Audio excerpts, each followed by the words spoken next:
இன்றைக்கி Sunday morning mini block தான் பார்க்கலாமா? ஸோ மார்னிங் எழுந்திரிச்சோடனே பிரேக்ஃபாஸ்ட்டுக்கு தோசை தான் செஞ்சுருந்தோம். எப்பயும் போல் நார்மலாக இல்லாமல் இன்றைக்கி கொஞ்சம் ப்ரான் தொக்க வச்சு அது மேலே ஸ்டஃபிங் கொடுத்து செஞ்சுருந்தேன். ரொம்பவே டேஸ்டியாக இருந்தது. அது மட்டும் இல்லாமல் அதுக்கு மேலே இருக்க எண்ணெயும் இதில் ஊற்றி செஞ்சால் இன்னுமே சூப்பராக இருக்கும். ஸோ 2 சைடும் திருப்பி போட்டுட்டு எடுத்து ஒரு ஓரமாக வச்சுக்கிட்டேன். இதே மாதிரியே இன்னொரு தோசையும் நான் செஞ்சு எடுத்துக்கிட்டேன். ஆனால் அது வெஜ்ஜில் செஞ்சு எடுத்துக்கிட்டேன். கேரட் பொரியல் வச்சு. எல்லாருமே நம்ம உருளைக்கிழங்கு பொரியல் வச்சு செஞ்சுருப்போம். பட் இந்த வாட்டி கொஞ்சம் டிஃப்ரெண்ட்டாக இருக்குன்னு சொல்லிட்டு கேரட் பொரியலை பண்ணியிருந்தேன். டேஸ்ட் வைஸ் ரொம்பவே நல்லா இருந்தது. நீங்களும் ஒரு வாட்டிக்கு வீட்டில் ட்ரை பண்ணி பாருங்கள்.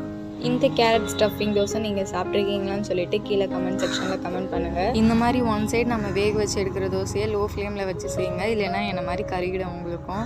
ஸோ மதியம் லஞ்சுக்கு மீன் குழம்பும் ப்ரான் தொக்கும் அப்படியே நண்டு கிரேவியும் வச்சு சாப்பிட்டேன். எனக்கு இந்த காம்பினேஷன் ரொம்பவே பிடிக்கும். உங்களுக்கு நண்டு பிடிக்குமான்னு கமெண்ட் பண்ணுங்கள். Bye. Follow for more. Thank you.